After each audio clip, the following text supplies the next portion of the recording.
groups, I've gone to the board, the community, is that they were glad that we adjusted the budget strategically and not with a budget axe. That's not to say there aren't painful cuts in the budget, there are.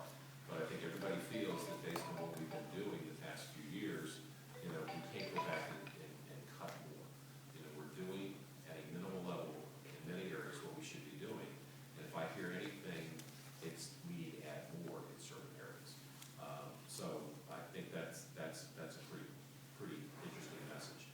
Also, I recommended a 2-cent tax increase going forward, and I'll explain that a little bit more. But even with the 2-cent tax increase going forward, you know, we're still going to have to constrain spending. And that 2-cent tax increase, you know, is 2 cents in FY14. It's to cover FY15. And I think if the economy picks up in FY16, like I hope it will, I don't see where there would be a need for any, you know, more,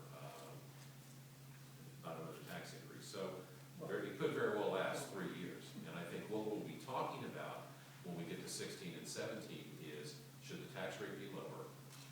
Should we be dealing with services that some folks feel are not being met? How should we deal with that? I think we're going to get into that debate in FY16 and 17.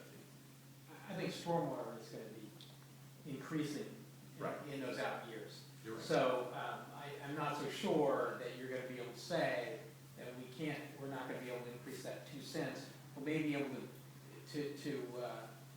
not increase the base rate, but then have to increase the rider. You're right. Stormwater is going to have to be adjusted, and I hate the way it's set up, you know, because it's tacked on. It's tacked on to the real estate rate. Right. In a lot of jurisdictions, like in the District of Columbia, you know, it's set up as a utility, where they literally bill each property X amount to go into the stormwater. We did not do that in Fairfax, and I think to go back and do that would be too costly. But that's a challenge, you know. It's viewed as part of the real estate rate because we do it the exact same way, even though in my mind it's a utility and it's something that's mandated. So it's a struggle. Can I ask a question precipitated by what you just said about when you were thinking about recommending a 2-cent increase, you were really thinking in terms of that would be really needed for 15, The next 2 years. but more so for 15 than. No. And I'll show you the numbers for both years here in a slide real shortly to show you why, because even with that, I still have a deficit in 15. Yeah. I have another comment that I'm going to make because I feel like it. I think that residents are comfortable with the current service levels and programs. But I think that sequestration and the economic effects are changing the way, or have the potential to significantly change the way people will be thinking going forward. So I think we need to look really, really hard at things. And my personal view is there are going to be so many people who are hurting that a 2% increase ought to be deferred for and looked at in 15 and not in 14. And I understand that point. And if the board decides to do that, then what they have to do is they have to cut $41 million. Yeah, I understand that too. And I think they can find it. Would you have to have a utility in order to issue bonds to deal with the stormwater issue? No, the county could issue bonds to deal with the stormwater issue. The difficulty is that, you know, our bond policies where we wouldn't have any more than 10% of the general fund going to debt service, I think we would run into some issues there because of the way we've got it set up right now. If it was utility like the water authority or the sewer, you know, funds, it wouldn't affect that 10%. So you can't do a revenue bond, it has to be a general obligation bond, is that what you mean? We could do a revenue bond because of, you know, the nature of the stormwater and the way it's set up. You know, the revenue bonds are typically graded at least a grade lower than a general obligation bond, so it would be a bit more costly, but that would be something to be considered. And that's one of the things I wanted to look at over the 5-year period. You know, are there other options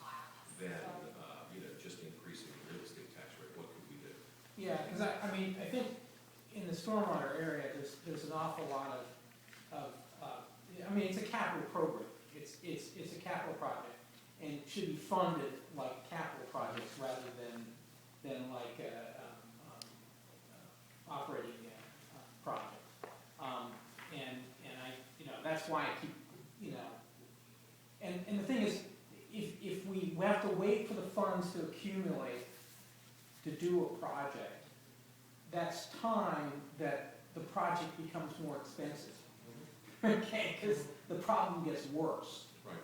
And at some point, you've got to look at the trade-off between, doing it now with bond revenue, with bond money, versus doing it tomorrow with I agree with you. It's just complicated by two things. One is you've got so many demand for bonds out there right now. And schools are saying they need more bond money because they're not renewing schools quick enough, or they're not being able to build schools quick enough to keep up with the increase in the student population. So that's an issue. We also have a lot of other things going on in the county. How many turf fields do you think are in the county? 19? 63. And, that's a concern to me, is that now we have to replace those, and we need the money to do that. We don't have a replacement fund to do that. So that's another competing demand, potentially on the capital program. So we just have to look at all those demands and then figure out, how's the best way to do it. But you're right. The cheapest way, the fastest way, the best way to do it is just with general obligation bonds. But then we got to find the debt service money to pay for those bonds too, as we sell them. On the turf fields, at least the ones that I'm familiar with that are in the high schools, for example, the athletic boosters have been told that they have to save the money to pay for the renovation, upgrade, or whatever you need to do to turf fields when they wear out. Is that not true of all the turf fields? That's not true, because there's a turf field task force that the board has set up that's been actively working. It's got a school board member, it's got Mike Fry on it, and they're working on it now to figure out the long-term, hopefully, solution as to how we, deal with the replacement of the turf fields. But there's still a great demand for turf fields in the county too.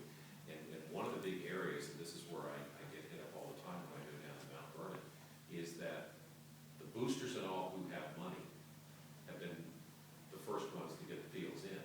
There's a lot of boosters in the county that can't raise that type of money, and they're being left out because they can't come up with a match on our existing programs to, participate in the program. So this group is also looking at how we do that. In the past, schools have not looked at turf fields as part of the academic environment.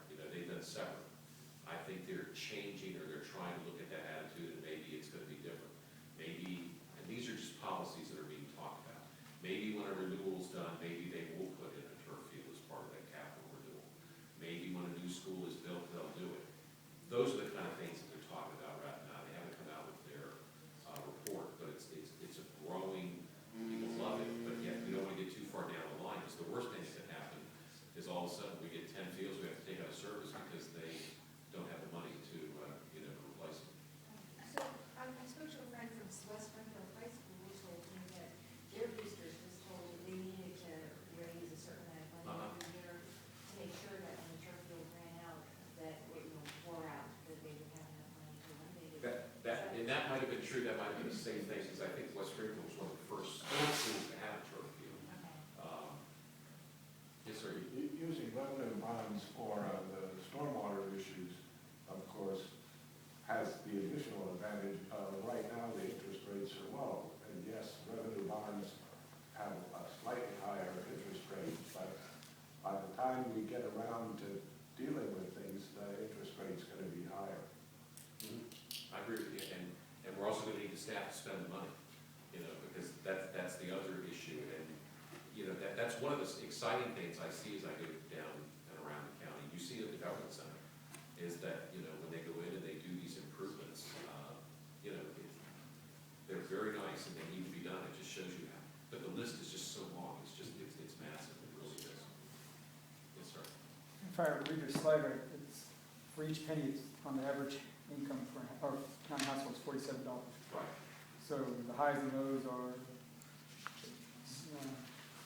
Well, let me get to that slide, that's okay. but let me show you page 14, because I think this is a good summary